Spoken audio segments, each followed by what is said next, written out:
Bueno, hermanos, hermanas, tengan ustedes muy buenos días.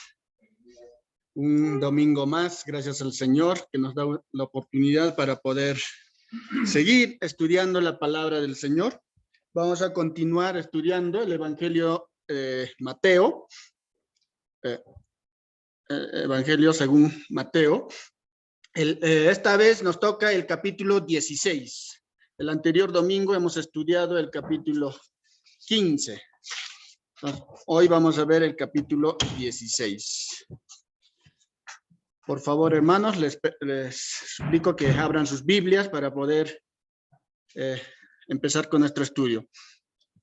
Mateo, capítulo 16.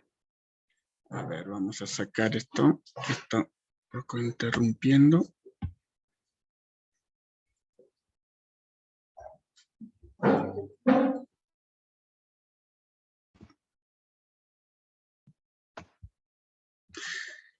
Ya, ahí está mejor.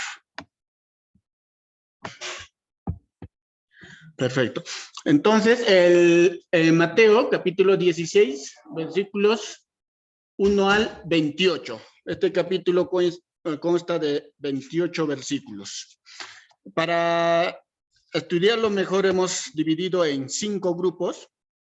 La primera es cómo no distinguís este tiempo. La señal dada será la del profeta Jonás. Esto lo vamos a ver en los versículos 1 al 4. Luego, los discípulos no entienden a Jesús cuando él hablaba de la levadura de los fariseos y saduceos. Lo vamos a ver en los versículos de 5 al 12. Como tercer punto, la confesión de Pedro, ¿no? En los versículos del 13 al 20. Luego, como cuarto punto, la reacción de Pedro ante la declaración de Jesús acerca de su padecimiento, muerte y resurrección. Lo vamos a ver en los versículos 21 al 23. Y como último punto, ¿qué aprovechará al hombre si ganare todo el mundo y perdiere su alma? En los versículos 24 al 28. Entonces, comenzamos con el desarrollo.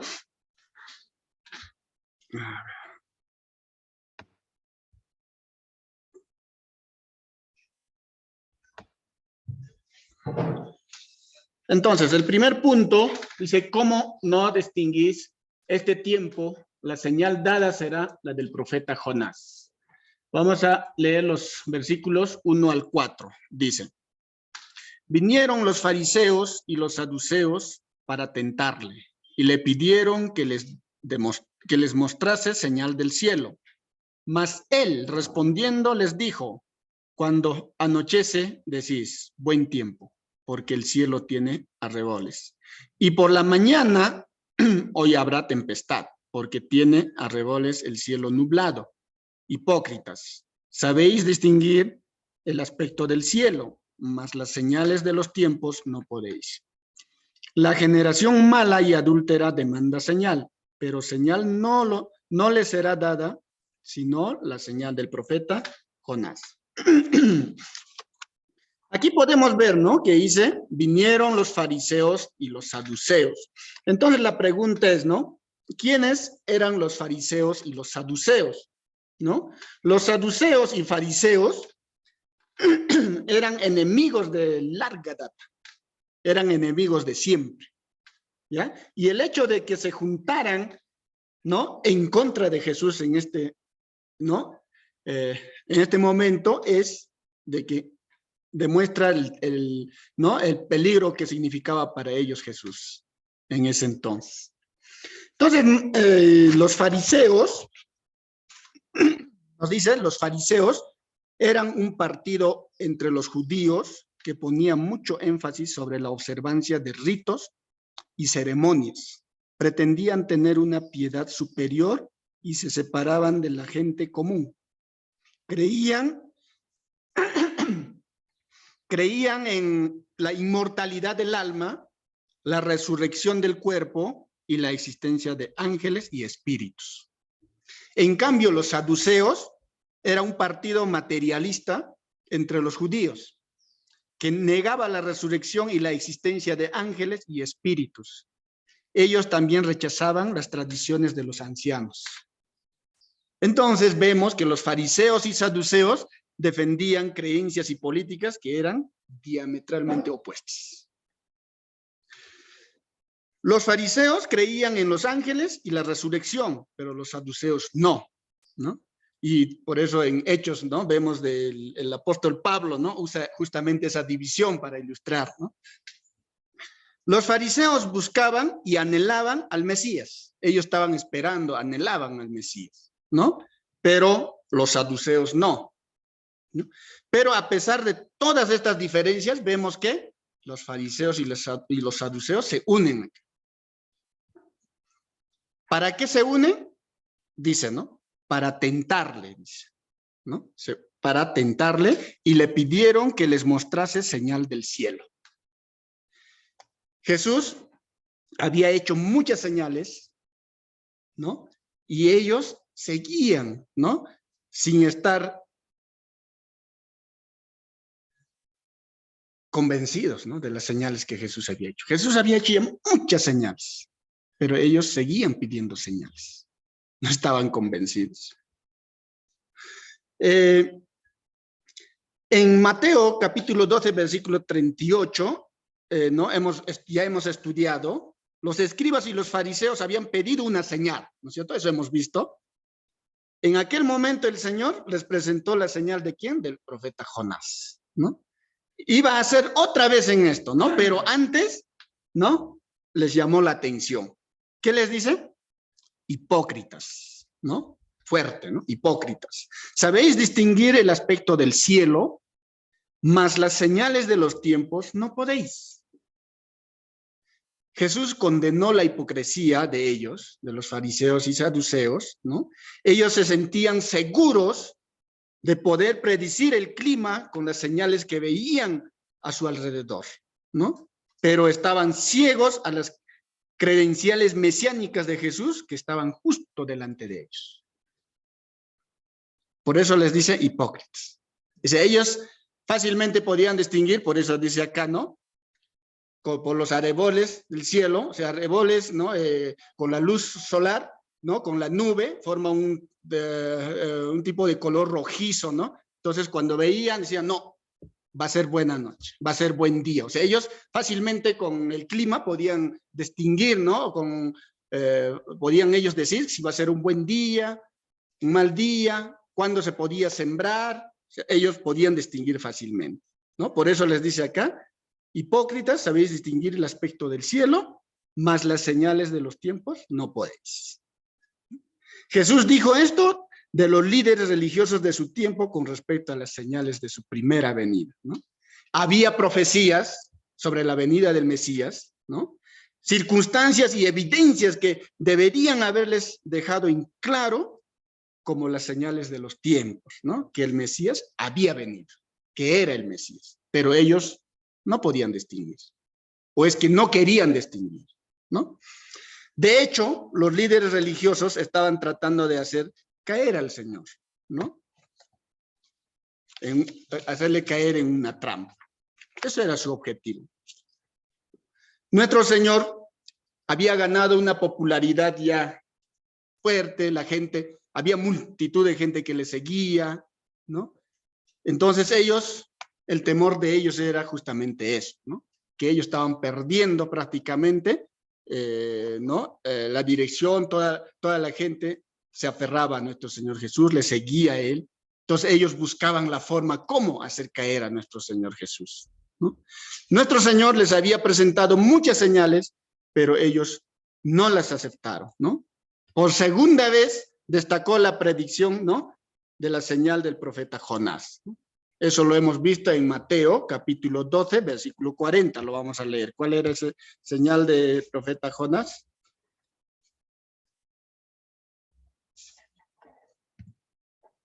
Ahí está. Dice, porque como estuvo Jonás en el vientre del gran pez 3 días y 3 noches, así estará el Hijo del Hombre en el corazón de la tierra 3 días y 3 noches. Entonces los fariseos y saduceos no estaban precisamente dispuestos a aceptar aquella declaración como una señal, ¿no? Los fariseos y los saduceos estaban pues otra vez pidiendo, ¿no?, una señal. Jesús le dijo que no se les dará, ¿no?, ninguna señal, sino solo la señal del profeta Jonás. Y luego al final dice, ¿no?, dejándolos, se fue. Aquí vemos, ¿no?, su actitud tuvo un carácter terminante, ¿no?, al volverse y alejarse de ellos, porque Jesús conocía el corazón de ellos, lo que ellos buscaban, lo que ellos querían. Entonces, por eso Jesús, ¿no?, acá su actitud tuvo un carácter terminante, ¿no? Luego, como segundo punto, vamos a ver, los discípulos no entienden a Jesús cuando él hablaba de la levadura de los fariseos y saduceos. Esto vamos a leer en Mateo, capítulo 16, versículos 5 al 12. Vamos a leer los primeros versículos 5 y 6, dice: llegando sus discípulos al otro lado, se habían olvidado de traer pan. Y Jesús les dijo: mirad, guardaos de la levadura de los fariseos y de los saduceos. Después del conflicto precedente con los líderes religiosos, ¿no?, Jesús les dio advertencia a sus discípulos, usando la metáfora de la levadura. Como se señaló anteriormente en la parábola de la levadura, hemos visto en Mateo capítulo 13, ¿cierto?, de la parábola de la levadura se usa constantemente como una imagen del pecado y la corrupción, ¿no? Era la expresión metafórica judía en una influencia maligna. Para la mente judía, la levadura siempre era un símbolo de maldad. La levadura era interpretada como una influencia maligna responsable por esparcir por la vida y corromperla, o sea, la falsa doctrina, la cual es llamada adecuadamente levadura, ¿no?, porque amarga, hincha, se esparce y destruye toda la masa, y hace todo esto secretamente. En los versículos 7 al 12 dice: ellos pensaban dentro de sí, diciendo, esto dice porque no trajimos pan. Y entendiéndolo Jesús les dijo: ¿por qué penséis dentro de vosotros, hombres de poca fe, que no tenéis pan? ¿No entendéis aún, ni os acordáis de los 5 panes entre 5,000 hombres? ¿Y cuántas cestas recogisteis? ¿Ni de los 7 panes entre 4,000? ¿Y cuántas canastas recogisteis? ¿Cómo es que no entendéis que no fue por el pan que os dije que os guardéis de la levadura de los fariseos y de los saduceos? Entonces, entendiendo que no les había dicho que se guardasen de la levadura del pan, sino de la doctrina de los fariseos y de los saduceos. Acá vemos claramente, ¿no?, los discípulos, cuando Jesús les dice, ¿no?, que Jesús, ¿no?, mirad, guardaos de la levadura de los fariseos y de los saduceos, ellos, ¿no?, dijeron, ¿no?, que dice porque no trajimos pan. Esta fue una preocupación extraña después de que Jesús había alimentado a 2 multitudes, ¿no?, que sobrepasaban, ¿no?, los 5,000, porque no se contaban las mujeres y los niños. Eran 5,000 y sin contar mujeres y niños, ¿no?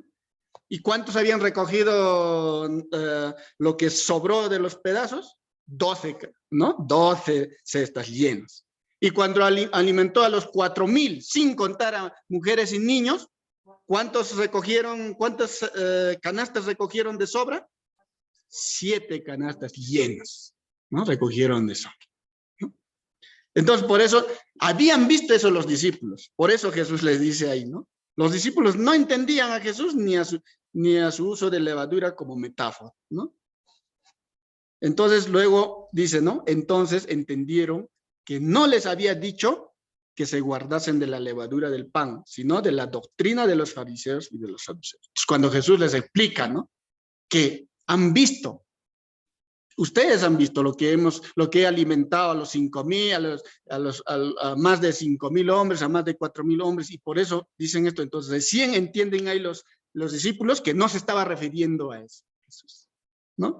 Jesús advirtió la importancia de estar en guardia contra las falsas enseñanzas, especialmente en el servicio, ¿no?, de la hipocresía religiosa. Y hoy en día, y de la misma manera, tenemos que estar atentos, ¿no?, de las enseñanzas de las falsas doctrinas. Podemos ver hoy en día cuántas, ¿no?, sectas religiosas hay con diferentes doctrinas. Entonces, justamente de eso es lo que está advirtiendo acá. Guardaos de la levadura, ¿no?, de los fariseos y saduceos, de las falsas doctrinas.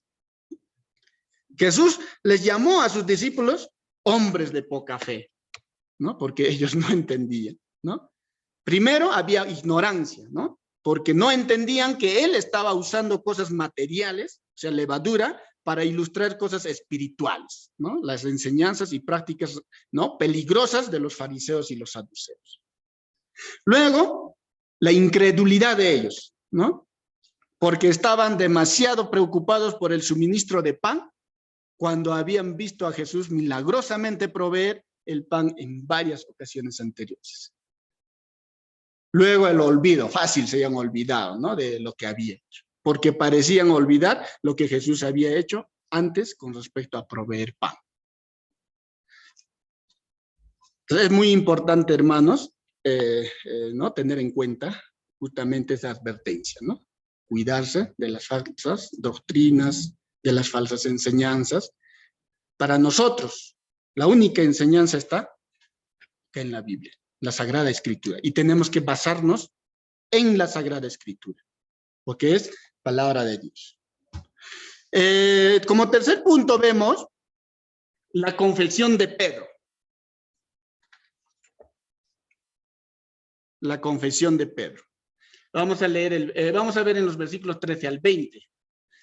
Leamos el versículo 13, dice: viniendo Jesús a la región de Cesarea de Filipo, preguntó a sus discípulos, diciendo: ¿quién dicen los hombres que es el Hijo del Hombre? Viniendo, dice Jesús, a la región de Cesarea de Filipo, ¿no? Jesús se retiró nuevamente de la región principalmente Judea de Galilea y llegó a un lugar más poblado por gentiles. Esto probablemente fue un retiro de las multitudes insistentes, porque había mucha multitud que le seguía a Jesús. Cesarea de Filipo se encuentra a unos aproximadamente 46 kilómetros al noreste del mar de Galilea, ¿no? Como podemos ver en este plano, Cesarea de Filipo está justamente encerrado con el círculo rojo, ¿no? Entonces está al noreste del mar de Galilea, ¿no? La población era principalmente no judía. Cesarea de Filipo era un área asociada con ídolos y rivalidad de deidades. El área fue dispersado con templos de adoración al antiguo Baal sirio. Muy cerca de Cesarea de Filipo había una gran colina en la cual estaba una caverna profunda, y se decía que esa caverna era el lugar del nacimiento del gran dios Pan. O sea, ellos, ¿no?, lo tenían como dios, ¿no?, hay dios Pan, ¿no?, el dios de la naturaleza. En Cesarea de Filipo había un gran templo de mármol blanco construido a divinidad de Cesarea, ¿no?, a la divinidad de César. Entonces vemos aquí justamente Jesús se retira a ese lugar, ¿no? El Señor Jesús, antes de comenzar a encaminarse hacia Jerusalén y a la cruz, porque ya en ese tiempo Jesús ya estaba cerca, que Jesús tenía que cumplir, ¿no?, la voluntad del Padre, a lo que Él había venido a este mundo, ¿no? Ya estaba cerca, ¿no? Pero antes, ¿no? Pero antes sus discípulos debían entender dos cosas, ¿no? Debían tener bien claras. Primero, ¿quién era Él? ¿Quién era Él? ¿No? ¿Y qué iba a hacer? Estimados hermanos, estas son las dos realidades sobre las que debemos tener una idea clara para ser cristianos. Nosotros, los cristianos, tenemos que tener claro esas dos cosas, ¿no?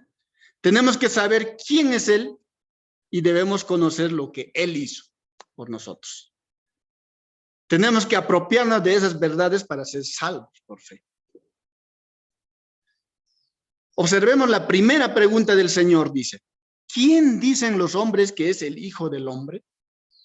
Primero lo que pregunta es, ¿no? ¿Quién dicen los hombres que es el Hijo del Hombre? Y esa misma pregunta podemos hacer ahora, ¿no? ¿Quién dicen que, no? ¿Quién dicen los hombres que es el Hijo del Hombre? Si hacemos un experimento y salimos a la calle y empezamos a hacer esa pregunta a la gente, estoy seguro de que vamos a encontrar respuestas, pero diferentes, ¿no? Hasta contradictorias. Porque cada ser humano tiene referencias, sí, una referencia universal de Jesús, que fue un buen hombre, algunos dirán que fue un buen maestro, ¿no? De diferentes maneras nos van a responder, ¿no? Esta es una pregunta que él aún está formulando y una pregunta que todavía está siendo respondida en nuestro tiempo, ¿no? Y Jesús es aún la persona más polémica que jamás ha vivido sobre la tierra. En este pasaje podremos oír el punto de vista de las multitudes que le siguieron. En ese entonces, ¿qué respondieron? La multitud, ¿qué dijo? Ellos dijeron, unos, Juan Bautista, otros, Elías, y otros, Jeremías, o alguno de los profetas. Esas respuestas dieron, ¿no? Algunas pensaron que Jesús era Juan el Bautista, ¿no? Que había sido un gran hombre, y la gente así lo reconoció, ¿no? En nuestro tiempo, mucha gente piensa que Jesús fue un gran maestro, ¿no? En aquel tiempo también hubo quienes dijeron que Jesús era Elías, el profeta, ¿no? Que había sido ciertamente un gran personaje, ¿no? Igualmente hay muchas, ¿no? Personas que en la actualidad que no ponen en duda la grandeza de Jesús, ¿no? Reconocen la grandeza de Jesús. Le consideran una buena persona, ¿no? Otros pensaron que Jesús era Jeremías, ¿no? Así que aquellas multitudes le reconocieron el mérito de ser un gran profeta, ¿no? Como puede verse, había una gran variedad de puntos de vista sobre la persona de Jesús y estas eran las opiniones de la gente corriente, ¿no? De aquella época, cuando preguntó, ¿no? Luego el Señor Jesús se dirigió a sus apóstoles, ¿no? A sus apóstoles. Leamos versículo 15 y 16. Él les dijo, vosotros, ¿no? ¿Quién decís que yo soy? ¿Quién decís que soy yo? Respondiendo Simón Pedro dijo, tú eres el Cristo, el Hijo del Dios viviente. Había llegado el día en que los discípulos tenían que tomar, ¿no? Una decisión y hacer una confesión sincera, ¿no? De quién era Jesús. Evidentemente Simón Pedro fue el portavoz del grupo y le dijo, ¿no? Tú eres el Cristo, que significaba el Mesías, el ungido, ¿no? Aquel que había sido predicho en el Antiguo Testamento, ¿no? Por los profetas, ¿no? Y el Señor Jesús era el cumplimiento de aquellas profecías. También le llamó, ¿qué le llamó? El Hijo del Dios viviente, para distinguir, ¿no? De que del único Dios viviente. Hasta este momento, esta fue la mejor confesión y el más alto tributo que se le pudo dar a Jesús, ¿no? Veamos la respuesta de Jesús en el versículo 17. ¿Qué dice? Entonces le respondió Jesús, bienaventurado eres, Simón, hijo de Jonás, porque no te lo reveló carne ni sangre, sino mi Padre que está en los cielos. Bienaventurado eres, ¿no? Bienaventurado eres. Hermanos, Pedro no recibió esta información de fuentes humanas, ¿no? Sino de fuentes divinas. Solo el Espíritu Santo puede hacer que Cristo sea conocido por una persona. Ningún ser humano puede hoy llamar a Jesús Señor, sino por medio del Espíritu Santo. Solo el Espíritu de Dios puede tomar las cosas de Cristo y revelarlas a nosotros. Por eso Jesús le dijo a Pedro, ningún hombre te lo ha revelado esto, sino mi Padre que está en los cielos. Continúa Jesús diciendo en el versículo 18, y yo también te digo que tú eres Pedro, y sobre esta roca edificaré mi iglesia, y las puertas del Hades no prevalecerán contra ella. Entonces, en el versículo 18 dice, ¿no? Yo también te digo que tú eres Pedro. Recordemos que Jesús le cambió el nombre de Simón a Pedro, ¿cierto? Eso podemos ver en Juan 1:42. Dice, ¿no? Y le trajo a Jesús, y mirándole Jesús, dijo, tú eres Simón, hijo de Jonás. Tú serás llamado Cefas, que quiere decir Pedro, ¿no? Esto no fue solo el reconocimiento del nombre romano de Pedro, fue una promesa de la obra de Dios en Pedro. La iglesia de Cristo sería edificada sobre el fundamento de los apóstoles y profetas, ¿no? Eso nos dice en Efesios capítulo 2, versículo 20, ¿no? En Efesios capítulo 2, versículo 20 nos dice, ¿no? Edificados sobre el fundamento de los apóstoles y profetas, siendo la principal piedra del ángulo Jesucristo mismo. La iglesia está edificada sobre Cristo, ¿no? Y tenemos la explicación misma de Simón Pedro al respecto en su primera carta. En primera Pedro, capítulo 2, versículos 4 al 5, dice, ¿no? Acercándoos a él, piedra viva, desechada ciertamente por los hombres, mas para Dios escogida y preciosa. Vosotros también, como piedras vivas, sed edificados como casa espiritual y sacerdocio santo para ofrecer sacrificios espirituales aceptables a Dios por medio de Jesucristo. Entonces, vemos acá, ¿no? Y apóstol Pedro citó luego, también vemos, ¿no? En el versículo 6, ¿no? Cita la profecía de Isaías, ¿no? 28:16, de Isaías capítulo 28:16, ¿no? En el versículo 6 cita Pedro, ¿no? Por lo cual también contiene la escritura. He aquí, pongo en Sión la principal piedra del ángulo, escogida, preciosa, y el que creyere en él no será avergonzado. Entonces, el principal, ¿no? Como principal ángulo de la iglesia estaba Jesucristo, ¿no?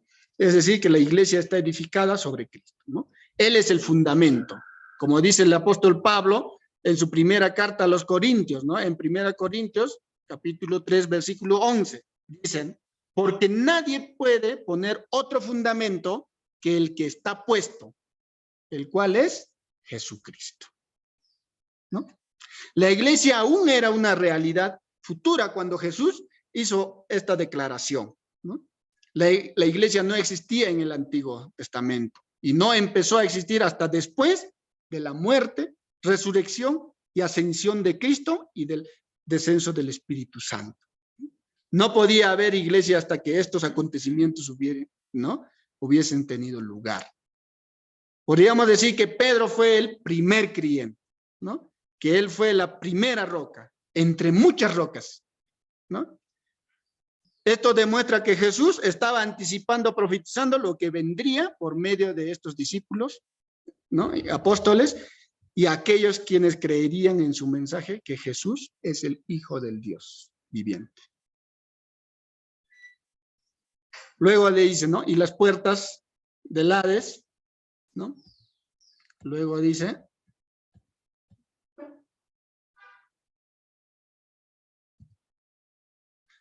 y las puertas del Hades no prevalecerán contra ellas, ¿no?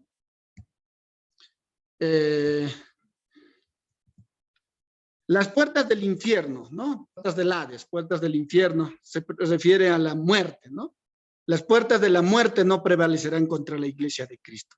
En su segunda venida, el Señor mismo descenderá del cielo con una voz potente que será como la voz de un arcángel y como una trompeta, y los muertos en Cristo serán resucitados, ¿no? Verdaderamente las puertas de la muerte no triunfarán, ¿no? Contra su iglesia. Entonces continúa diciendo Jesús en el versículo 19. Y a ti te daré las llaves del reino de los cielos. Y todo lo que atares en la tierra será atado en los cielos. Y todo lo que desatares en la tierra será desatado en los cielos. ¿Cuáles son las llaves del reino de los cielos? ¿Fueron entregadas solamente a Simón Pedro? No, ¿no? Jesús las entrega a aquellas que hacen la misma confesión que hizo Pedro, ¿no? Aquellas que conocen a Cristo como Salvador, ¿no? Si tú eres un hijo de Dios, tienes las llaves igual que cualquier otra persona que las tenga, ¿no? Las llaves eran un distintivo de autoridad, ¿no? Del oficio de los escribas que interpretaban las escrituras al pueblo. Y podemos verlas actuando en el libro de Nehemías, ¿no? En el capítulo 8. Todo cristiano tiene en la actualidad las Sagradas Escrituras y por consiguiente las llaves, ¿no? Si nos callamos o ocultamos la palabra de Dios, es como si atásemos en la tierra, ¿no? Si comunicamos, declaramos, ¿no? Si proclamamos la palabra de Dios, es como si desatásemos en la tierra, ¿no? Ningún ser humano o iglesia en particular tiene las llaves con exclusión de todos los demás creyentes. Tenemos hoy la responsabilidad de proclamar el evangelio, de declarar el evangelio, ¿no? Porque es el único mensaje que puede salvar a una persona. Esta es una gran revelación, ¿no? Jesús le ha entregado a la iglesia las llaves del reino de los cielos.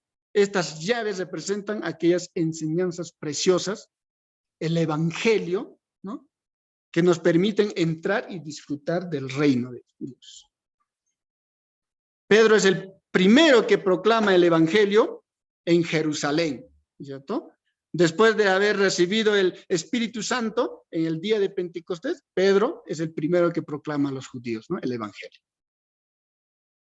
Después vemos con Cornelio, ¿no? Abriendo la puerta a los gentiles.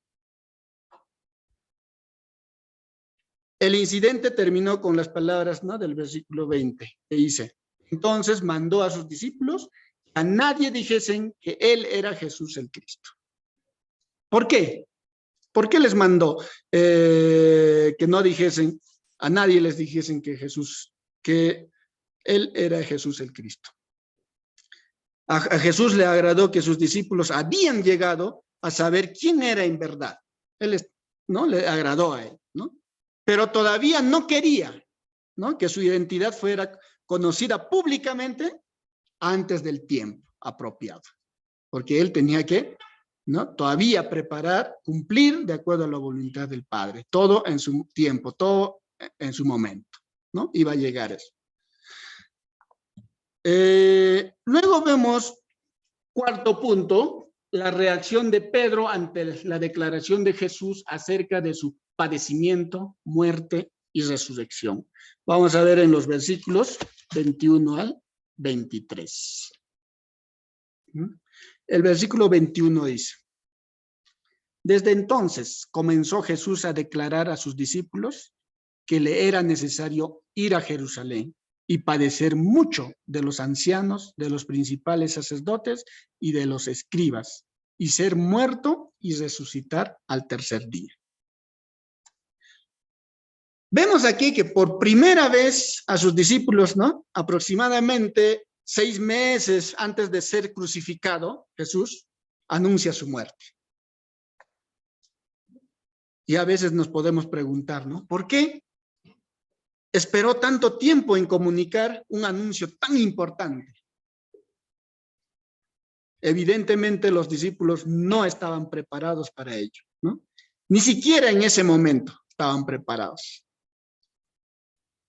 A partir del cual él repetiría en 5 ocasiones la noticia de que se dirigía, ¿no?, a Jerusalén para morir, ¿no? Vamos a ver en el capítulo 17, versículo 12, en 17, versículo 22, 23, capítulo 20, en los versículos 18 a 19 y en versículo 28, ¿no? A pesar, ¿no?, de la enseñanza intensiva, los discípulos no captaron el significado del anuncio hasta después de su resurrección. Ellos no entendían, ¿no? Acá dice, ¿no? Desde entonces comenzó Jesús a declarar a sus discípulos que le era necesario ir a Jerusalén y padecer mucho. ¿De quiénes? Dice, de los ancianos, los principales sacerdotes y los escribas, ¿no? Y los escribas. Ellos tres eran, ¿no?, 3 grupos que juntos formaban el Sanedrín, ¿no? Entonces, el Tribunal Supremo de Israel, ¿no? Sanedrín. Jesús debía ser ejecutado oficialmente, ¿no?, para cumplir la voluntad de su Padre, ¿no? Jesús conocía el destino al cual había sido predestinado desde la fundación del mundo. Lo más hermoso es que Jesús, pudiendo haberse negado, ¿no?, se entregó por amor. ¿Por amor a quién? Por amor a nosotros. Esto es lo que el Señor Jesús hizo por nosotros. Eso nunca debemos olvidarlo. Por ti, por mí, ¿no? Jesús hizo todo eso. Este es el evangelio. Que Cristo murió por nuestros pecados, conforme a las Escrituras. Fue sepultado y resucitó y ascendió a los cielos. Como ya hemos dicho, tenemos que saber quién es Él y lo que hizo por nosotros, por ti, por mí. Si sabes estas verdades y por la fe crees y las aceptas, eres salvo. Esto no había sido revelado antes, excepto a Nicodemo, ¿no? Recordemos, a Nicodemo fue revelado, ¿no? Al principio del ministerio, ¿no?, del Señor, fue revelado a Nicodemo. Como está relatado en el Evangelio según Juan, ¿no?, en el capítulo 3, versículos 1 a 16, que no lo vamos a ver hoy. Luego vemos, ¿no?, continúa leyendo a ver, en los versículos 22 y 23 vemos, dice, entonces Pedro, tomándolo aparte, comenzó a reconvenirle, diciendo, Señor, ten compasión de ti. En ninguna manera esto te acontezca. Pero él, volviéndose, dijo a Pedro, quítate de delante de mí, Satanás. Me eres tropiezo, porque no pones la mira en las cosas de Dios, sino en las de los hombres. Tremenda respuesta, ¿no? Esencialmente, lo que Pedro estaba diciendo era, eres el Mesías, el Hijo de Dios. Tú no puedes ir a la cruz, ¿no? Era evidente que la cruz no estaba, ¿no?, en lo absoluto en el pensamiento de los apóstoles. Más tarde el apóstol Pedro, en su primera carta, ¿no?, en Primera de Pedro, capítulo 2, versículo 24, dice, ¿no? En Primera Pedro, capítulo 2, versículo 24, dice, ¿no?, quien llevó él mismo nuestros pecados en su cuerpo sobre el madero, para que nosotros, estando muertos a los pecados, vivamos a la justicia, y por cuya herida fuisteis sanados. ¿Qué transformación tendría lugar en un futuro, ¿no?, en la mente del Pedro? Pero en este, ¿no?, incidente relatado por Mateo, primero pudo decir, ¿no?, por el Espíritu de Dios, que Jesús era el Hijo de Dios, ¿no?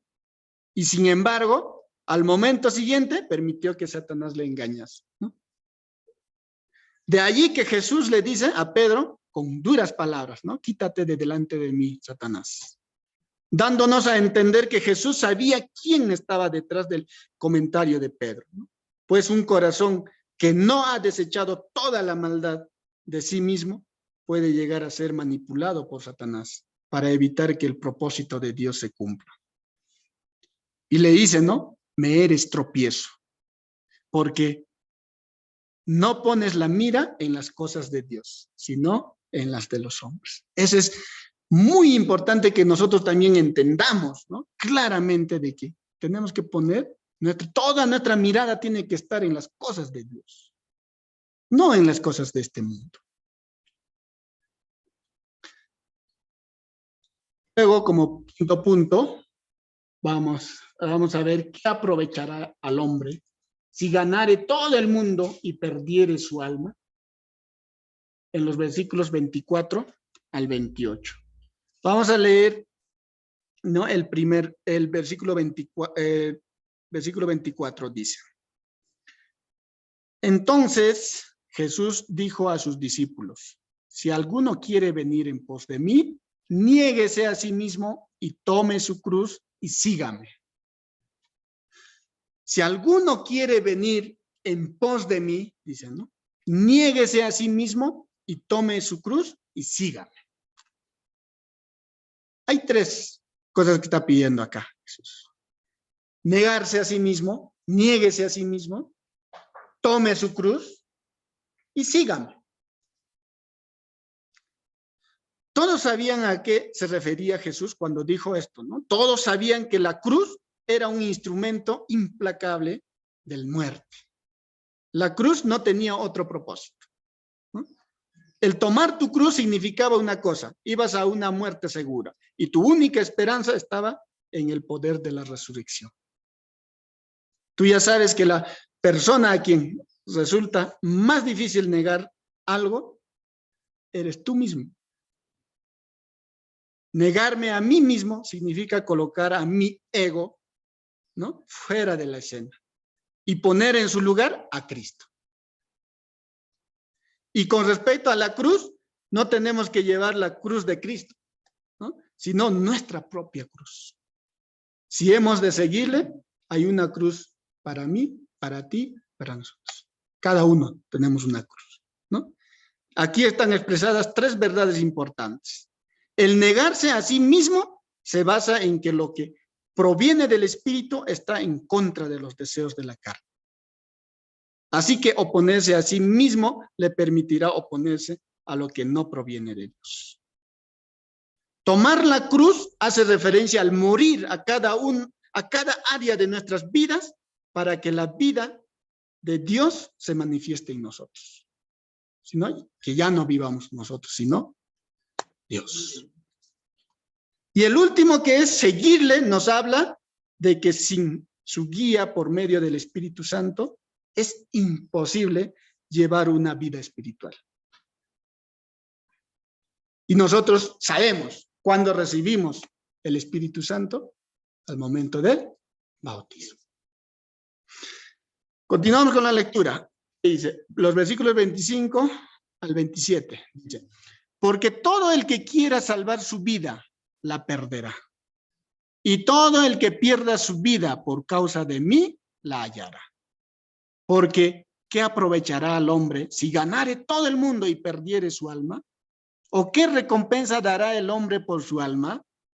Porque el Hijo del Hombre vendrá en la gloria de su Padre con sus ángeles, y entonces pagará a cada uno conforme a sus obras.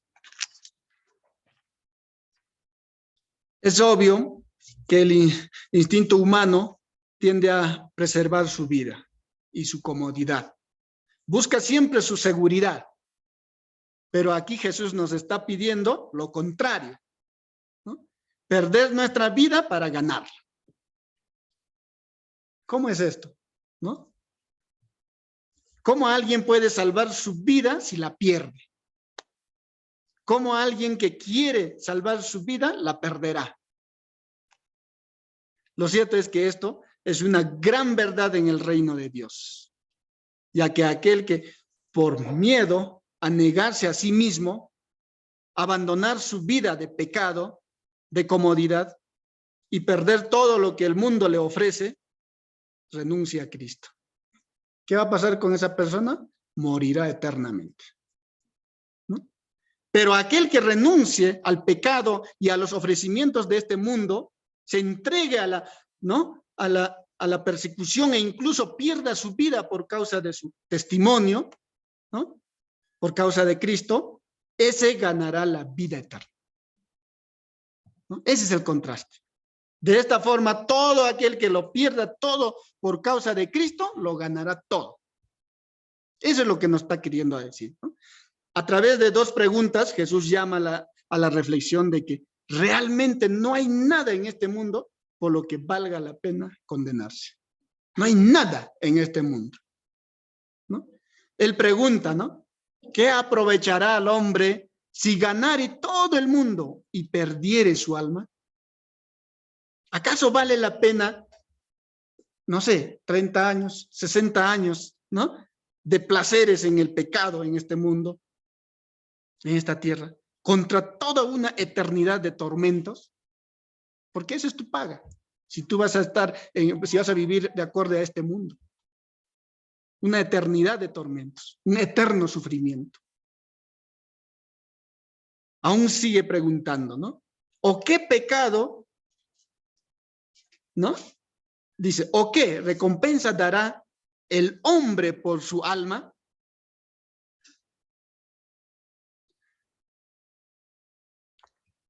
¿Acaso todas las riquezas de este mundo valen el precio de una eternidad de condenación y sufrimiento eterno?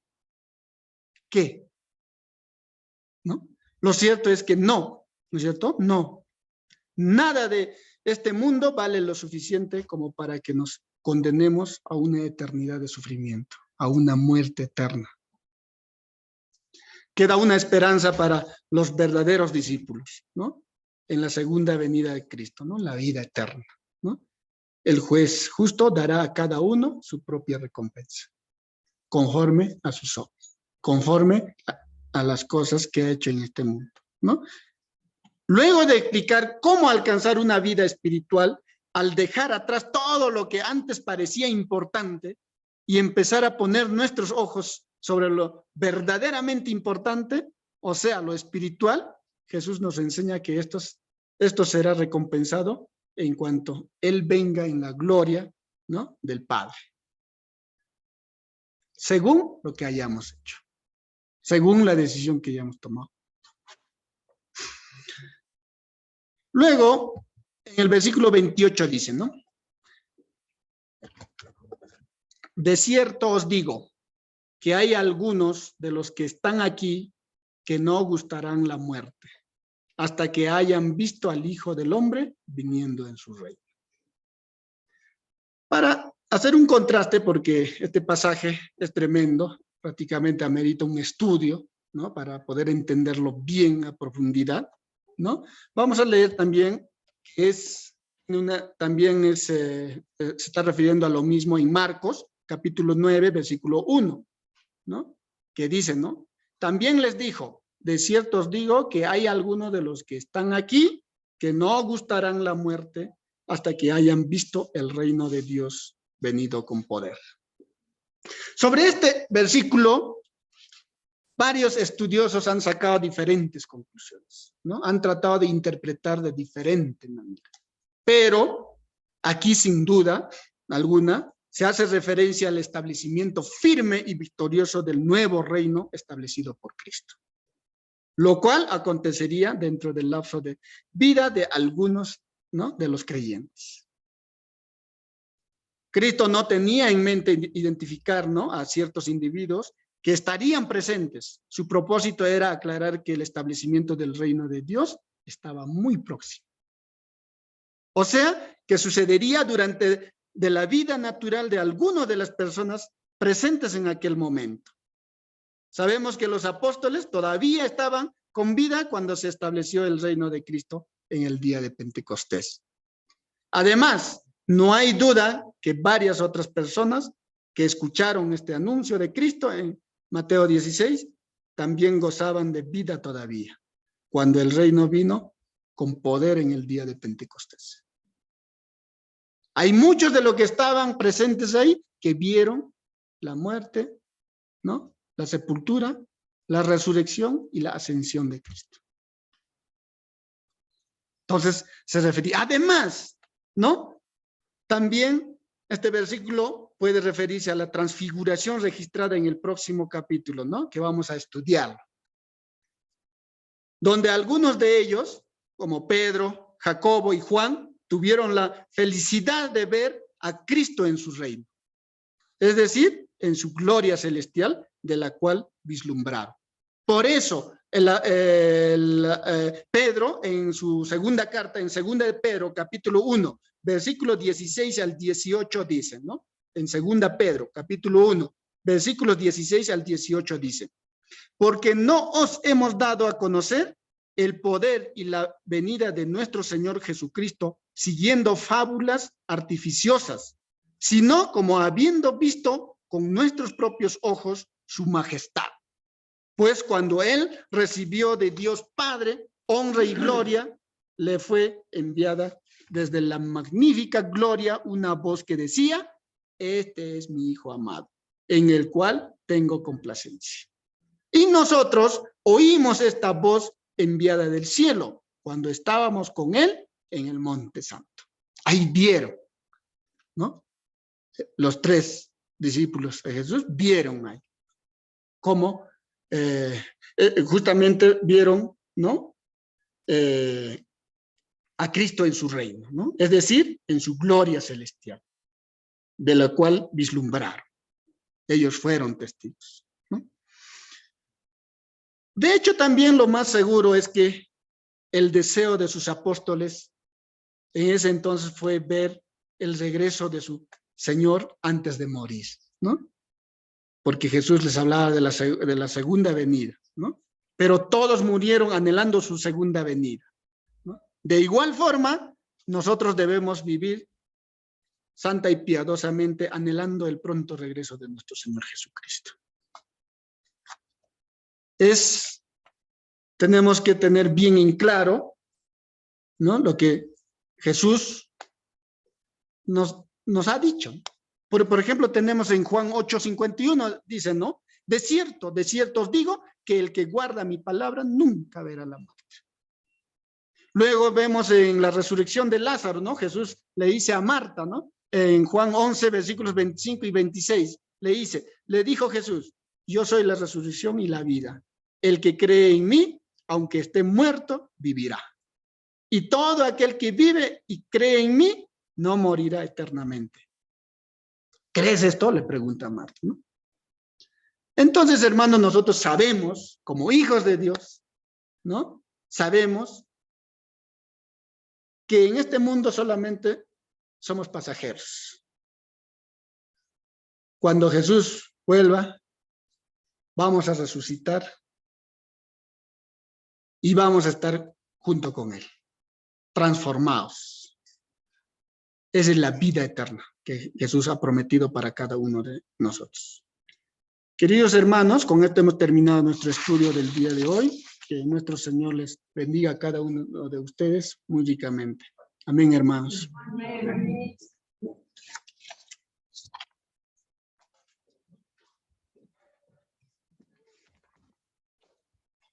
Hermanos, vamos a tener un receso, ya casi 5 minutos regresamos, ¿ya?